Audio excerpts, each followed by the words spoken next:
Hi, I'm Christy and welcome back to my channel. In today's video, let's spend the weekend together.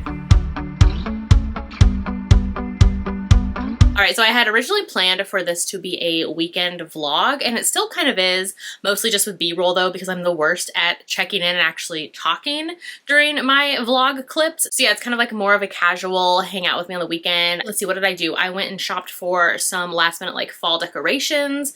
I listened to a ton of audiobooks while I was driving. I also went to a used bookstore, so I unhauled a bunch of books that had been sitting around here. I have boxes and boxes to keep taking in as time goes by, but I took one box in this weekend. Super proud of myself for that, for finally doing it. And while I was there, I really wanted to pick up a ton of historical fictions, look for historical fictions. So that was number 4 of what I did this weekend, was I got a ton of historical fictions at that used bookstore. So yeah, let's just jump into the vlog clips, and then I guess I'll tell you afterwards what was going on. So this is all after the fact, if you can't tell. So enjoy.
So Friday afternoon, I had some time to go and run some errands. So I went to look at fall decorations that day, and I ended up picking up a couple of those like burgundy maroon ceramic pumpkins that I showed, which are so cute. I love fall and winter decor. It's like my 2 favorite seasons. So anytime I can go look at more decorations for my house, I'm always in. So I picked up 2 of those. Oh, and what else did I do that day? Oh, I didn't show. I went to Value Village as well, which was over there by the craft stores that I went to, and I ended up dropping off a bunch of like household and old clothes and kind of things like that. So like dropped off some stuff there, looked at the books, nothing there to grab, so I ended up coming back home. But that day I ended up listening to Inheritance by Nora Roberts, which is Jess from Peace Love Books, her Patreon. It is her book pick of the month. She has been reading Nora Roberts books all year for her Patreon, and so I really wanted to get to this one because this one was on my TBR since last year when it came out. And this one I absolutely loved. I ended up giving it 4.5 stars. I think I listened to it all on Friday, possibly Thursday night into Friday, and then finished it late Friday night. Like I said, I gave it 4.5 stars, and this one was just like the perfect spooky season read to pick up right now.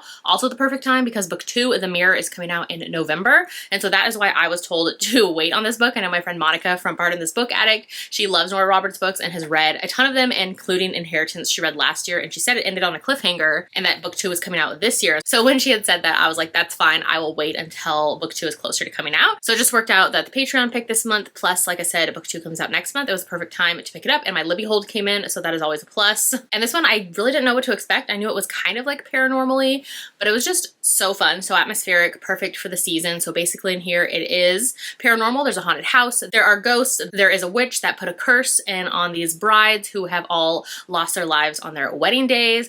And then the main heroine that we're following, it's basically she finds out she inherits this house, hence the name of the book, Inheritance, which that is one of my favorite subtropes in any media form, like books, movies, TV shows. I love when people like inherit something. It's just so much fun. So my thoughts are all jumbled and all over the place. Let's go back to the beginning. So at the beginning of the story, the heroine, she finds out that her fiance is cheating on her with her cousin. And so she's like, no, thank you. And so it also happens that they work together, her and her fiance. And so she's like, yeah, I don't know if I really want to work here anymore, as well as he's kind of making things like annoying being around him. And I just kind of want like a new change. The heroine as well, she's like a graphic designer. And so she's always like, I've always wanted to go freelance and do my own graphic design business. So like maybe this is the perfect time to do that. So she finally decides that she's going to do that. And then at the same time, she ends up, this lawyer comes and shows up and he's like, hey, so sorry to give you this news, but your uncle actually passed away and left you his entire estate and house and all the things.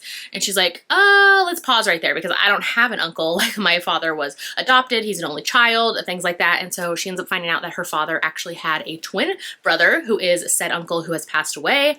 And she finds out all about this family history on her father's side of the family that they never knew about because, like I said, he was adopted and was raised as a only child. So the lawyer ends up telling her that you can come to Maine and you will inherit this house and you have to live there, I believe, for 3 years, which I just read another book where the person had to live in a house for 3 years too, which I don't know what is with this 3 years, but anyways, my neighbor is feeling it today with their motorcycle out there. Okay, I think the sound has passed. No.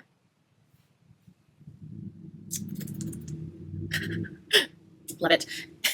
Okay, so anyways, the heroine is like, okay, I will go to Maine because I need a new place to live. I'm also curious to find out what's going on with my father's history now and learning about this family I never knew existed. And we have this like really deep, rich history. And the lawyer also tells her there's a trust set up. So the estate and the house is totally like paid for and like going to be taken care of. So she just really needs to show up and live there. And so she does. And around the same time, we end up getting these other POVs kind of spliced throughout the story of back to like the 1800s. And we're seeing these brides who all pass away or get murdered mostly on their wedding days. And so we kind of learn about that. The heroine, once she's in the house, she starts having like visions and dreams from these brides who have lost their lives, who are her ancestors. And so it kind of goes from there. So it was like perfectly paranormally haunted house, cursed brides, just kind of all of that. Like it wasn't super spooky, at least not for me. And it was just like a fun time. So yeah, I gave this one 4.5 stars. I had a really fun time with it. I can't wait for book 2. I already put a hold for that one, which is The Mirror. It comes out in November. So I have a hold on Libby already and I can't wait to jump into that one because it does end off on a cliffhanger. And probably the next one will as well because it is a trilogy, but we shall see. So yeah, this one was a really fun one. 4.5 stars. I really liked it. One of my favorite Nora Roberts that I have read so far. All right, so now we'll kick back into my B-roll from Saturday. So enjoy.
right, so as you can see, on Saturday, I ended up going to a used bookstore. I had a box of books to take in, and they just do like trade credit, or that's what I do there. Like you could get paid cash, but you get more store credit.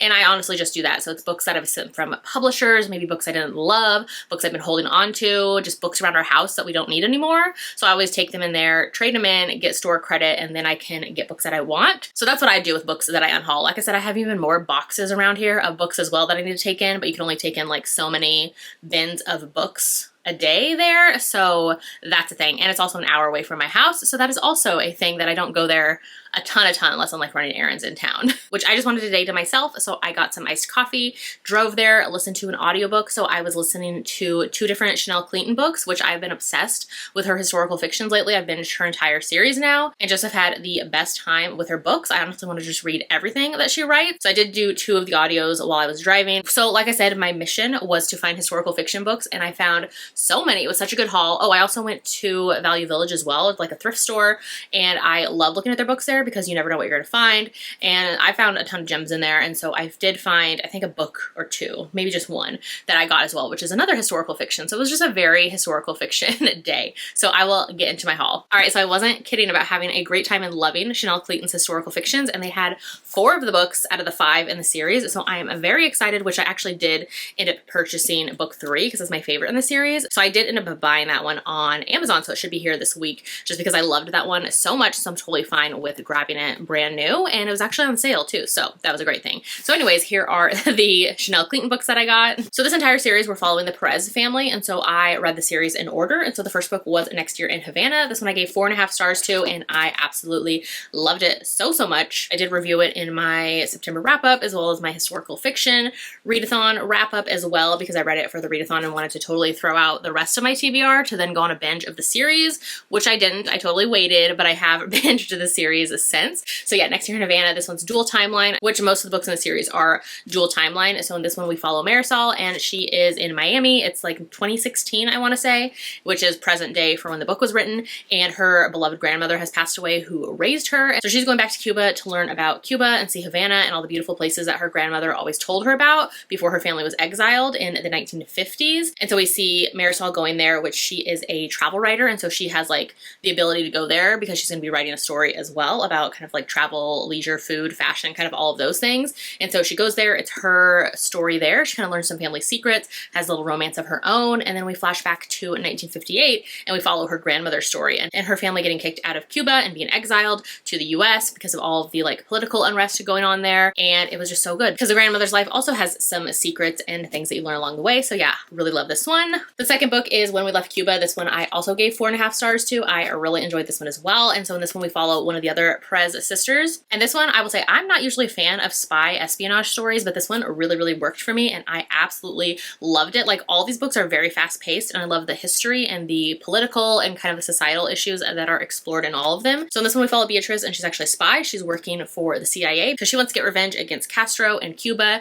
and kind of the life that was taken from her and her family, as well as get revenge for her brother, which you find out why and what happened there as the story goes on. And she has a fling with an American senator as well, and just like a super interesting time in US history because it was the 1960s. So we see JFK becoming president, his presidency, we see the Bay of Pigs, we see the Cuban American kind of situation at the time, and just all of those things going on. Like I said, very fast paced, really enjoyed this one as well. So I was glad to find a copy of it. And the book 4 in the series is The Most Beautiful Girl in Cuba. I was so glad to find this one there as well. Like I said, this was actually the one that I was listening to as I was driving into town. So this one I finished up on the road. And so this one I gave 4 stars to. Really enjoyed this one as well. And this one we actually follow 3 different women, and it is in Gilded Age in New York City. So it's like 1896, 1897, kind of turn of the century. And so we're following this feud, this kind of rage between these newspaper tycoons of the time. So William Randolph Hearst and Joseph Pulitzer. And so it was super interesting seeing that time frame and just the impact that newspapers and kind of all of that was happening at the time. So in one of the POVs, we're following a woman who works for the newspaper company in New York City. So she's working for Hearst, and it kind of goes into when he coins this woman the most beautiful girl in Cuba, which was an 18-year-old girl who was actually wrongly imprisoned, being held captive in a notorious prison there. And so the newspaper companies of the time in the US wanted to get her out of her situation. And so kind of trying to drum up that. And so we follow that woman, which is Evangelina. And so we follow her in the prison in Cuba and why she was locked up and why she's being held there and kind of her life. And the other woman that we follow is Marina Perez. And so she's one of the cousins of the rest of the family's series. And so in here we see her working in Cuba and kind of like secretly being the go-between between things happening in the US and in Cuba, trying to help get Evangelina out. So we follow all three of those women, which I just loved. And so in here we see a lot of, like I said, history about the Spanish-American War gearing up. We see the USS Maine sinking and all of that, and just kind of all of the Cuban Revolution at the time, trying to gain their freedom from Spain. And so this one was so good as well. And then I was really glad to find the 5th book in the series, which I actually started the audio of this one on my road trip, and then I finished it that night when I got home. So this is Our Last Days in Barcelona, and I love this one. I gave it 4.5 stars as well. Just so good. One of my favorites in the series. So in this one as well, we follow a dual timeline, and we're going back to the original Perez sisters. So in here we get Isabel's story, that she is the oldest of the 3 main sisters that we follow, and she was always kind of a very, I don't know, unlikable heroine. She's very strong, very opinionated, and so I loved her though. I love kind of those like unlikable, prickly type of heroines, and so she's definitely that, but I loved her. And so this book actually follows up the timeline and kind of characters of when we left Cuba. So like I said, the heroine in this one is doing like the whole spy espionage thing, and so she goes missing, and so her sister Isabel in here goes to Barcelona to find this sister because she's gone missing. And so basically when she gets to Barcelona, she ends up not finding her sister, but she finds another man in her sister's apartment also looking for her. And so she's like, maybe we should team up and work together to find her. And so along the way, she ends up learning some family secrets of her own, where she finds an old photograph of her mother and herself when she was a little girl, of them in Barcelona. And she's like, I didn't even know I've ever been here. She asks her mom, and her mom kind of like immediately shuts it down and is like, you've never been there, don't talk about it, pretty much. So we're following Isabel in Barcelona in 1964, and then we flash back to the 1930s, 1936. And so we're following her mother's POV, which was really interesting because she's been a character featured and kind of talked about throughout the entire series of being this very like cold, domineering woman. So it was super interesting to get her story and all that of what was happening in the late 1930s in Spain and kind of their own civil war and political unrest happening. And so yeah, really enjoyed this one as well. All right, I promise I won't talk about the rest as much. Those ones I've just read recently, so I had a lot to say about them. So the other one I found was The Last Year of War by Susan Meissner.